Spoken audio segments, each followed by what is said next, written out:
అందరికీ నమస్కారం. సో ఇవాళ నిన్న ఫస్ట్ వీడియో ఒకటి పోస్ట్ చేశాను. సో ఇవాళ నెక్స్ట్ టాపిక్ మీదకి వెళ్ళిపోదాం మనం. సో విఎల్ఎస్ఐ నేర్చుకోవాలంటే కొంచెం బేసిక్గా కనీసం మాస్ఫెట్ మీద ఒక బేసిక్ ఐడియా ఉండాలి. మనకి మాస్ఫెట్లో ఎన్ని టెర్మినల్స్ ఉంటాయి, ఏంటో అవన్నీ మనకి ఐడియా ఉండాలి. సో బేసిక్గా ఇవాళంతా మాస్ఫెట్లో ఏం టెర్మినల్స్ ఉంటాయి, టైప్స్ ఆఫ్ మాస్ఫెట్స్ ఏంటి, అసలు వాటి సింబల్స్ ఏంటి, ఇవన్నీ కూడా ఈ వీడియోలో చూద్దాం. ఓకేనా? సో ఇవాళ టాపిక్ వచ్చేసి మాస్ఫెట్. సో ఈ మాస్ఫెట్కి అబ్రివేషన్ ఆర్ ఫుల్ ఫామ్ ఏంటంటే మెటల్ ఆక్సైడ్ సెమీకండక్టర్. FET అంటే తెలిసిందే కదా, ఫీల్డ్ ఎఫెక్ట్ ట్రాన్సిస్టర్. ఓకేనా? మనకి ఫీల్డ్ ఎఫెక్ట్ ట్రాన్సిస్టర్స్లో 2 రకాలు ఉన్నాయన్నమాట. ఓకేనా? అందులో ఒకటి JFET, junction field effect transistor, ఇంకొకటి మాస్ఫెట్. ఓకేనా? సో మనం విఎల్ఎస్ఐలో మనం బాగా వాడేది కేవలం మాస్ఫెట్స్ మాత్రమే. ఓకేనా? సో మాస్ఫెట్ అనేది చాలా అంటే చాలా తక్కువ సైజ్ ఉంటుంది comparison to BJT or JFET. MOSFET అనేది తక్కువ కరెంట్ డ్రాయింగ్ ఉంటుంది. So current or thermal runaway ఇట్లాంటి ఇబ్బంది ఏమి జరగకుండా ఉంటుంది అనమాట మాస్ఫెట్స్ వాడటం వల్ల. సో మనకి మాస్ఫెట్స్ మాత్రమే విఎల్ఎస్ఐలో బాగా ఉపయోగించడం జరుగుతుంది. అండ్ మాస్ఫెట్ సింబల్స్ వచ్చేసరికి చూద్దాం. రకరకాలు ఉన్నాయి, ఒక్కొక్క టెక్స్ట్ బుక్ తీసుకుంటే ఒక్కొక్క రకం ఉన్నాయి. సో సింపుల్ సింబల్ చూద్దాం. అండ్ ఇంకొకటి నేను చెప్తున్నాను కదా, మొత్తం మ్యాక్సిమం ఉన్న సెమీ కండక్షన్ ఇండస్ట్రీలో మొత్తం ఎన్హాన్స్మెంట్ టైప్ మాస్ఫెట్సే ఉంటాయి. ఓకేనా? ఎన్హాన్స్మెంట్ టైప్కి డిప్లీషన్ టైప్కి తేడా ఏంటో చూపిస్తా. ఫస్ట్ రండి. ఎన్హాన్స్మెంట్. ఓకేనా? ఎన్హాన్స్మెంట్ అంటే మీరు బీజేటీని చూసే ఉంటారు కదా, ఒక్కసారి బీజేటీ చూపిస్తాను మీకు. This is BJT. ఇక్కడ మీకు బేస్కి, కలెక్టర్కి, ఎమిటర్కి, ఈ రెండింటికి కంప్లీట్ కనెక్టివిటీ ఉంటుంది. మీకు ఇక్కడ చూస్తే ఇలా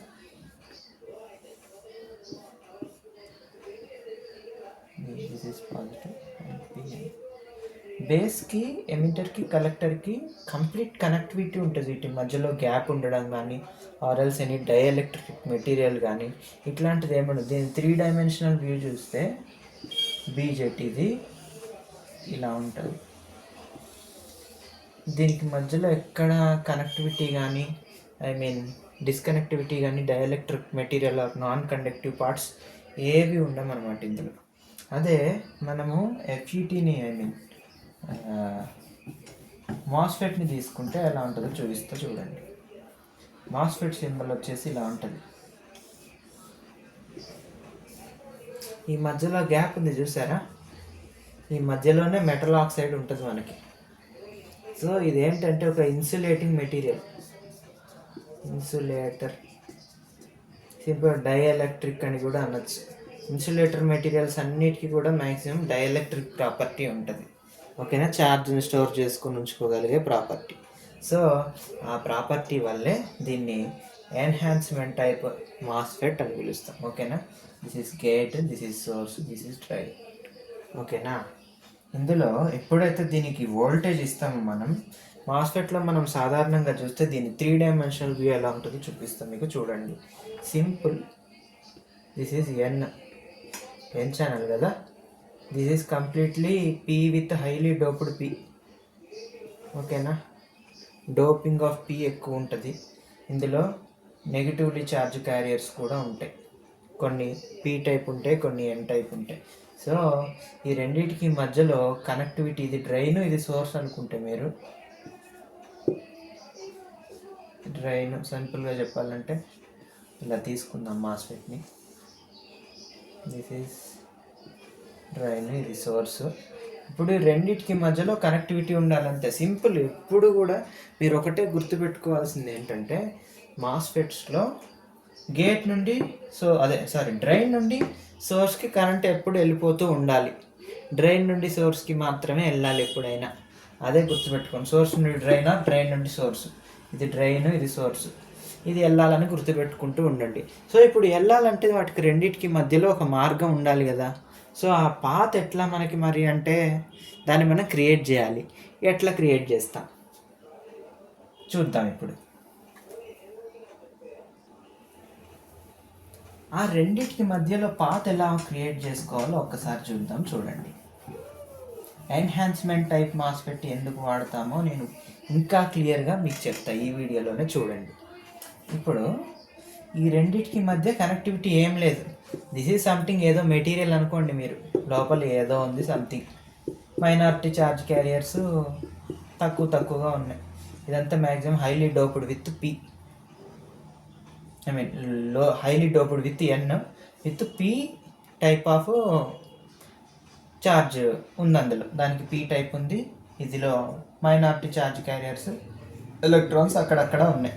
సో ఇప్పుడు ఈ రెండింటికి మధ్య ఒక కనెక్టివిటీ, ఒక కనెక్షన్, ఒక రోడ్డు ఫామ్ అవ్వాలంటే ఏం చేయాలంటే మనము ఇప్పుడు ఇందులో ఉన్న ఎలక్ట్రాన్స్ ఉన్నాయి చూసారా, ఇక్కడున్న ఎలక్ట్రాన్స్ అన్నిటినీ దీని దగ్గరికి తీసుకొచ్చామనుకోండి. మంచిగా డ్రా చేసి చూపిస్తే చూడండి. ఇప్పుడు ఇందులో ఉన్న ఎలక్ట్రాన్స్ అన్నీ ఉన్నాయి చూసారా, ఇక్కడ మైనారిటీ అక్కడొకటి. ఇప్పుడు ఇవన్నిటినీ కూడా మనము ఈ రెండింటికి మధ్యలోకి తీసుకురావాలి వీటిని. ఓకేనా? ఈ రెండింటికి మధ్యలోకి తీసుకొస్తే వోల్టేజ్ పంపించినప్పుడు దీనికి ఒక దారి ఫామ్ అవుతుంది. మనం వోల్టేజ్ వీటికి పెట్టినప్పుడు వీటికి రెండింటికి మధ్య మంచిగా దారి ఫామ్ అవుతుంది అనమాట. ఓకేనా? ఇప్పుడు ఈ ఎలక్ట్రాన్స్ని దగ్గరికి తీసుకురావాలంటే మనం ఏం చేయాలి? ఇక్కడ ఏదైనా దానికి ఒక పాజిటివ్ ఛార్జ్ పెట్టాలి ఖచ్చితంగా. మరి ఆ పాజిటివ్ ఛార్జ్ ఎట్లా పెట్టాలి? అదే విజిఎస్. గేట్కి, దిస్ ఈజ్ గేట్, మనకి టర్మినల్ ఉండే బయట ఇదే, మధ్యలో ఈ మెటల్ ఆక్సైడ్ ఉంటుంది. ఈ రెండింటికి మధ్యలో ఇదే గేట్ టర్మినల్. ఇది మాస్ఫెట్, ఇది మాస్ఫెట్ యొక్క డ్రైను, ఇది source. This is an N channel MOSFET. ఓకేనా? Enhancement type N channel. Enhancement అంటే ఏం లేదు, ఈ గేట్కి మధ్యలో, బాడీకి మధ్యలో ఒక డైఎలక్ట్రిక్ మెటీరియల్ ఉంటుంది అన్నమాట ఇక్కడ. ఓకేనా? That is enhancement type. నీట్గా చేస్తా వినండి. ఇప్పుడు దీనికి మనము వోల్టేజ్ ఇచ్చామనుకోండి. సో ఇప్పుడు నెగిటివ్ ఎలక్ట్రాన్స్ని మనం లాక్కోవాలంటే నెగిటివ్ ఛార్జ్ ఇస్తే వస్తుందా? సేమ్ పోల్స్ అట్రాక్ట్ అవుతాయా, రీపెల్ అవుతాయి, దూరం జరుగుతాయి. సో ఇవి దగ్గరికి రావాలంటే మనం ఏం చేయాలి? ఇక్కడ నుండి ఇందులో ఉన్న మైనారిటీ ఎలక్ట్రాన్స్ దగ్గరికి రావాలంటే ఇక్కడ పాజిటివ్ ఛార్జ్ పెట్టాలి. అదే బ్యాటరీ యొక్క పాజిటివ్ టెర్మినల్. ఈ పాజిటివ్ టెర్మినల్ని ఇక్కడ కనెక్ట్ చేసి నెగిటివ్ టెర్మినల్ని సోర్స్కి ఇచ్చేద్దాం. ఓకేనా? ఇప్పుడు ఇందులో ఉన్న ఎలక్ట్రాన్స్ ఉంటాయా? ఈ ఎలక్ట్రాన్స్ అన్నీ ఏం చేస్తాయి? అరే ఇక్కడ పాజిటివ్ ఛార్జ్ ఉందని ఇటు అట్రాక్ట్ అవుదామని ట్రై చేస్తాయి. బట్ ట్రై చేసినప్పుడు మధ్యలో అడ్డు కూడా ఏముంది? ఇక్కడ మెటల్ ఆక్సైడ్. దీన్ని మనం ఇందాక ఏమని చెప్పుకున్నాము? Dielectric or insulator material. Just ఈ పాజిటివ్ ఛార్జ్ మధ్యలో, అదే ఈ పాజిటివ్ ఛార్జ్ ఉందని ఇటు అట్రాక్ట్ అవుతున్నాయి కానీ బట్ దీని నుండి దాటి ఇటు రాలేకపోతున్నాయి. సో ఇక్కడే అట్రాక్ట్ అయ్యి ఇట్లా నిలిచిపోతాయి అన్నమాట ఇవి. ఓకేనా? ఇట్లా నిలిచిపోయినప్పుడు మనం గేట్ నుండి సోర్స్కి వోల్టేజ్ ఇచ్చామనుకోండి, ఈ రెండింటికి మధ్య ఇప్పుడు వోల్టేజ్ పెట్టామనుకోండి, డ్రైన్ నుండి సోర్స్కి ఎలక్ట్రాన్స్ కరెంట్ అనేది ఈ డైరెక్షన్లో మంచిగా ఫ్లో అవ్వడానికి మనకు కుదురుతుంది అప్పుడు. ఓకేనా? మీకు మంచిగా అర్థమైంది అనుకుంటున్నా. ఇక్కడ ఎప్పుడైతే గేట్కి సోర్స్కి మధ్యలో వోల్టేజ్ పెట్టామో అప్పుడు పాజిటివ్ వోల్టేజ్ ఇచ్చాము గేట్కి సోర్స్కి మధ్యలో ఫార్వర్డ్ బయాస్లో. ఇక్కడ ఎలక్ట్రాన్స్ అనేవి ఈ డైఎలక్ట్రిక్ మెటీరియల్ దగ్గరకు వచ్చి స్ట్రక్ అవుతున్నాయి అక్కడ, due to positive charge of our power supply. ఇక్కడ మనము ఒక రివర్స్డ్ బయాస్ పెడదాం. ఇది ఎన్ కదా, దీనికి పాజిటివ్ టెర్మినల్, నెగిటివ్ టెర్మినల్ పెట్టామనుకోండి, పాజిటివ్ నెగిటివ్. ఇప్పుడు ఈ ఎలక్ట్రాన్స్ ఎటు అట్రాక్ట్ అవుతాయి? టువర్డ్స్ పాజిటివ్ వైపు అట్రాక్ట్ అవుతాయి. అవునా? పాజిటివ్ వైపు అట్రాక్ట్ అవుతుంది. సో కరెంట్ అనేది ఎటు నుండి ఎటు ఫామ్ వెళ్ళిపోవడానికి గల ఛాన్స్ ఉంది మనకి, ఇటు నుండి ఇటు, ఇటు లేదా ఇటు నుండి ఇటు ఎలా అయినా వెళ్ళిపోగలవు కదా. సో కాబట్టి మనం ఎప్పుడైతే విజిఎస్ అప్లై చేస్తామో, దిస్ ఈజ్ విజిఎస్, గేట్కి సోర్స్కి మధ్య వోల్టేజ్ అప్లై చేస్తామో అప్పుడు మనకి ఛానల్ ఫామ్ అవుతుంది. ఎప్పుడైతే మనం ఇక్కడ డ్రైన్ టు సోర్స్ వోల్టేజ్ కూడా అప్లై చేస్తామో అప్పుడు కరెంట్ అనేది డ్రైన్ నుండి సోర్స్కి అటు నుండి ఇటు లేదా ఇటు నుండి అటు వెళ్ళడానికి గల ఛాన్స్ ఉంటుంది అన్నమాట. సో ఇలా మాస్ఫెట్ అనేది మనకు వర్క్ చేస్తుంది. Transactional view, cross sectional view of MOSFET ఒకసారి చూస్తే చూడండి, 3 డైమెన్షనల్గా ఎలా కనిపిస్తుందో ఒకసారి చూస్తే మీకు ఇంకా క్లారిటీ బాగుంటుంది. సో ఇది మన మాస్ఫెట్, ఇదే కదా మన ఎన్, ఛానల్ ఈజీ ఎన్, మధ్యలో డైఎలక్ట్రిక్ మెటీరియల్, ఇదంతా డైఎలక్ట్రిక్కే అనుకోండి.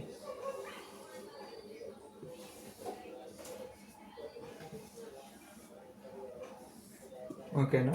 ఇప్పుడు ఈ పైన ఉంటుంది చూసారా ఈ మెటల్, ఈ మధ్యలో అంతా డైఎలక్ట్రిక్ మెటీరియల్, ఇదంతా ఈ లావు ఇదంతా. ఓకేనా. ఇప్పుడు ఇక్కడ మనం పాజిటివ్ వోల్టేజ్ ఇచ్చినప్పుడు ఎలక్ట్రాన్స్ అనేవి, ఎందులో అయినా డోపింగ్ అనేది సహజంగా ఉంటుంది కాబట్టి పాజిటివ్ ఛార్జ్ ఇచ్చినప్పుడు ఎలక్ట్రాన్స్ అనేవి కంప్లీట్గా ఇలా దగ్గరకు వస్తాయి.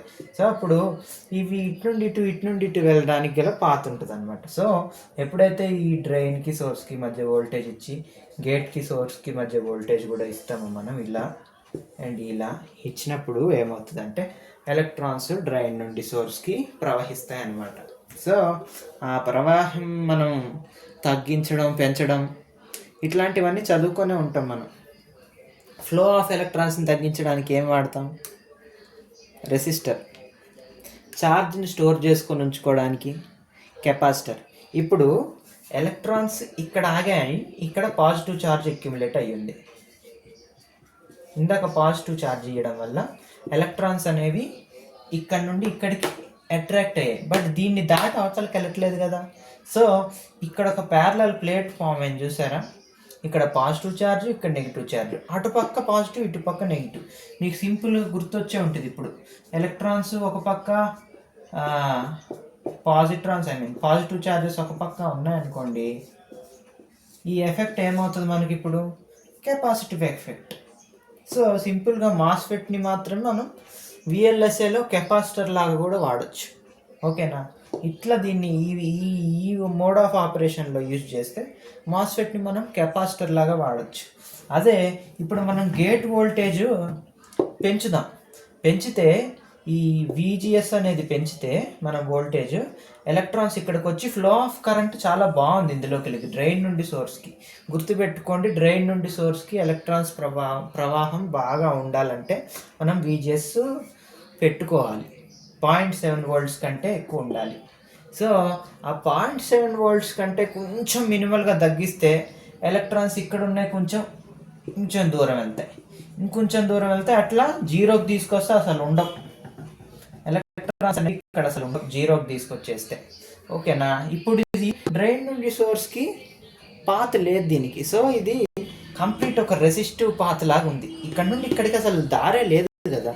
సో అప్పుడు చాలా వెళ్ళడానికే పాసిబిలిటీ లేదు కాబట్టి దీన్ని కొంచెం మనం 0.7కి పెంచామనుకో, 0.7 తీసుకెళ్తే ఇక్కడ ఎలక్ట్రాన్స్ అనే ఒక బ్యారియర్, ఎలక్ట్రాన్ హోల్ రీకాంబినేషన్ జరిగి ఎలక్ట్రాన్స్ అనేవి ఒక లైన్లోకి వస్తాయి. ఓకేనా. సో ఇప్పుడు దీన్ని కంట్రోల్ చేసుకోగలిగితే మనం ఈ ఛానల్ ఫార్మేషన్ని, దీన్ని మనం రెసిస్టర్ లాగా కూడా వాడచ్చు ఈ వోల్టేజ్ కంట్రోల్ చేసి. యాజ్ ఈ వోల్టేజ్ పెంచుతుంటేనే కదా మనకు కండక్షన్ అనేది డ్రైన్ నుండి సోర్స్కి పెరుగుతుంది. అదే ఈ వోల్టేజ్ దీనికంటే మినిమల్గా తగ్గించి పెట్టామనుకోండి, ఈ ఎలక్ట్రాన్స్ ఈ డ్రైన్ టు సోర్స్ అనేది కండక్షన్ అనేది కూడా తగ్గుతుంది కదా. సో సింపుల్గా రెసిస్టర్ అనేది ఏం చేస్తుంది? ఎలక్ట్రాన్ ఫ్లోని తగ్గిస్తుంది, కరెంట్ని తగ్గిస్తుంది. అవును కదా. సో కాబట్టి ఇది మనకి మాస్ఫెట్ రెసిస్టర్ లాగా కూడా సర్క్యూట్స్లో యాడ్ చేస్తుంది అనమాట. సో ఒక మాస్ఫెట్నే మనము ఎటువంటి రెసిస్టర్స్, కెపాసిటర్లు ఇట్లాంటివి ఏం లేకుండా విఎల్ఎస్ఏలా యూజ్ చేసి మొత్తము సర్క్యూట్ అనేది డిజైన్ చేస్తాం అనమాట. ఓకేనా? సో ఇవన్నిటిని బేస్ చేసుకొని మనకి విఎల్ఎస్ఐ అనేది ఉంటుంది అనమాట. అర్థమైంది అనుకుంటున్నా మీకు మంచిగా. మీరు ఈ మాస్ఫెట్ మీద ఇంకా బేసిక్గా కొంచెం వెళ్దాం మనం నెక్స్ట్ క్లాస్లో. అసలు మాస్ఫెట్ డ్రైన్ నుండి సోర్స్కి వచ్చే క్యారెక్టరిస్టిక్స్, ఐడిఎస్, విజిఎస్, విడిఎస్, ఈ రెండింటికి మధ్య వోల్టేజ్ ఎలా ఉంటే ఎప్పుడు ఎట్లాంటి కండిషన్స్ వస్తాయి, మనం దీన్ని కెపాసిటివ్ రీజియన్లో చేయాలంటే ఎట్లాంటి వోల్టేజ్ అప్లై చేయాలి, రెసిస్టివ్ రీజియన్లో చేయాలంటే ఏం చేయాలి. ఇంకోటి మర్చిపోయాను, దీన్ని కంప్లీట్గా సాచురేషన్ మోడ్లో పెట్టామనుకోండి, it acts as open switch. బీజేటీలో చదువుకునే ఉంటారు, సాచురేషన్ రీజియన్లో BJT is act as open switch అని. ఓకేనా? సో దీన్ని కూడా సాచురేషన్ మోడ్లో ఆన్ చేసి పెట్టామనుకోండి, it is also acts as a switch అనమాట. సో డిజిటల్ సర్క్యూట్స్లో మనకి పల్సెస్ ఉంటాయి, చూసారా మీరు? మనకి ఇట్లాంటి వేవ్ ఫామ్స్ ఎక్కడ కనబడవు డిజిటల్లో, మొత్తం పల్సెస్ ఇట్లానే ఉంటాయి షార్ప్. ఇదంతా పల్సెస్ కరెక్ట్గా ఓపెన్ క్లోజ్ పల్సెస్ కరెక్ట్గా షార్ప్గా వచ్చి ఉండాలంటే ఏం కావాలి మనకి? The MOSFET should act as in saturation region, ఒకసారి ఆన్ ఒకసారి ఆఫ్. సో అది సాచురేషన్ కట్ ఆఫ్. ఇట్లా చేస్తే we can able to use MOSFET in digital circuits. ఓకేనా? సో సాచురేషన్ రీజియన్లో వర్క్ చేసేలాగా చూస్తే డిజిటల్ సర్క్యూట్స్లో వాడచ్చు. యాక్టివ్ ఆర్ ఓమిక్ రీజియన్లో వాడితే అన్ని రెసిస్టివ్గా ఆర్ ఎనలాగ్ సర్క్యూట్లో యూజ్ చేసే విధంగా వాడచ్చు. కెపాసిటర్గా ఎట్లా వాడాలో కూడా మీకు చెప్పాను. సో దీన్ని మనం నెక్స్ట్ క్లాస్లో ఇంకా వీటి గురించి ఇన్ డీటెయిల్డ్గా చూద్దాం, వాటి కెపాసిటివ్ రెసిస్టివ్ ఈక్వేషన్స్ అన్నీ. సో క్లియర్గా ఇది కంప్లీట్గా సిమాస్ ఎనలాగ్ ఐసీ డిజైన్లో బేసిక్ టాపిక్స్ అనమాట. ఇవి లేకుండా, ఇవి అర్థం కాకుండా మీరు విఎల్ఎస్ఐకి వద్దామని మీరు ఎంత ట్రై చేసినా, I'm not talking about something digital design or coding పరంగా రాసి చేస్తే ఎట్లా ఉంటుంది, బట్ వాళ్ళకు కూడా బేసిక్గా తెలవాల్సింది అసలు మాస్ఫెట్లు ఎట్లా వర్క్ అవుతాయి. సో బేసిక్గా మాస్ఫెట్ అనేది ఎలా వర్క్ అవుతుందో తెలుసుకున్న తర్వాత మనము విఎల్ఎస్ఐలోకి ఎంటర్ అయితే we have some knowledge how we design circuit అని. ఓకేనా? సో అది మీరు గుర్తుపెట్టుకొని మంచిగా దీన్ని ఇంకా షార్ప్ బ్రషప్ చేసుకోండి బేసిక్స్ అన్ని. ఓకేనా? ఇది కంప్లీట్గా ఎనలాగ్ డిజైన్ వాళ్ళకైతే ఇది ఇంకా వెరీ యూస్ఫుల్. మీరు మంచిగా చూస్తూ ఉండండి, డైలీ నేను వీడియోస్ పోస్ట్ చేస్తూనే ఉంటా. ఓకేనా? మనం అందరం కలిసి నేర్చుకుందాం మంచిగా. లైక్ చేయండి, షేర్ చేయండి, మన ఛానల్ని సబ్స్క్రైబ్ చేసి పెట్టుకోండి. Thank you. మళ్ళీ ఇంకొక సెషన్లో మనం కలుసుకుందాం. బాయ్.